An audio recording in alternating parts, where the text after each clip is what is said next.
You wake up in a country where the government has more than $1 trillion sitting in the bank. Not borrowed, not printed, saved. Now imagine that country has only 5.5 million people. That means every citizen, every child, every retiree, every student technically owns over $180,000 of national wealth. This isn't a fantasy, it's Norway. And in the strange world of global economics, Norway may have built the closest thing we've ever seen to a perfect economy. But here's the uncomfortable part. Norway didn't get rich by doing something magical. It got rich by doing something almost every other country refused to do. And the moment you understand that decision, the entire global economic system starts to look a little absurd. Because most countries that discover massive oil wealth end up poorer, more corrupt, and less stable. Economists even have a name for it. It's called the resource curse. You see it everywhere.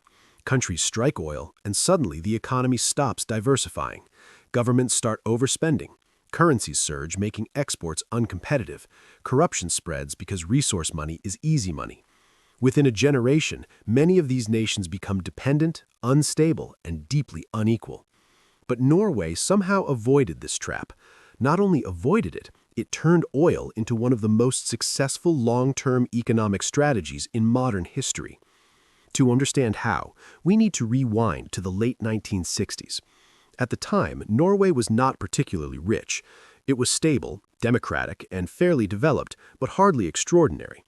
Then, in 1969, everything changed.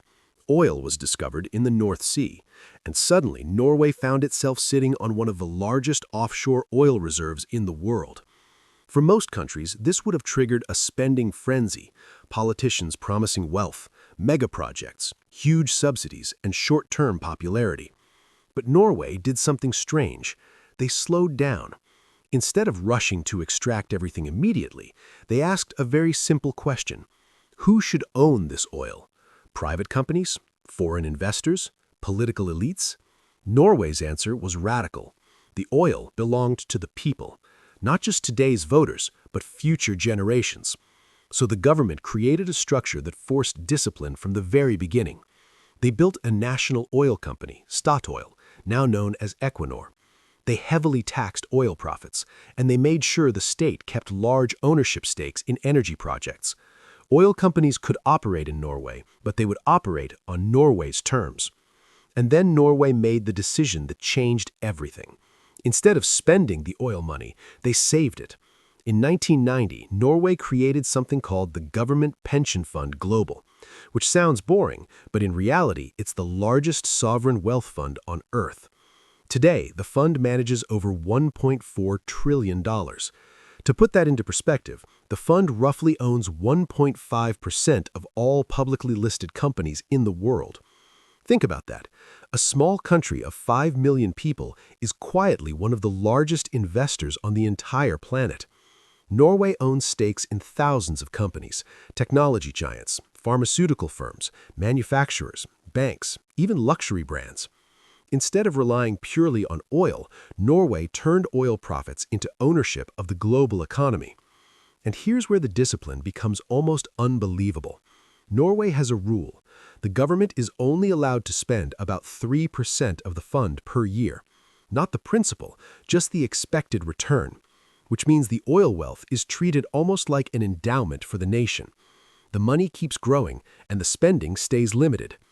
Imagine if a country discovered a massive gold mine and then decided to spend only the interest while saving the gold forever.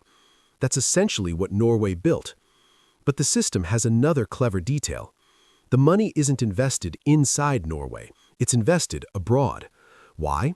Because pouring massive oil wealth directly into the domestic economy would cause inflation, distort industries, and make the currency dangerously strong. Economists have a name for it. It's called the Dutch disease.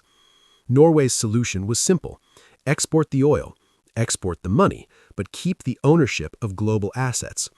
This prevented the domestic economy from overheating, and it forced Norway to maintain a normal, diversified economy at home.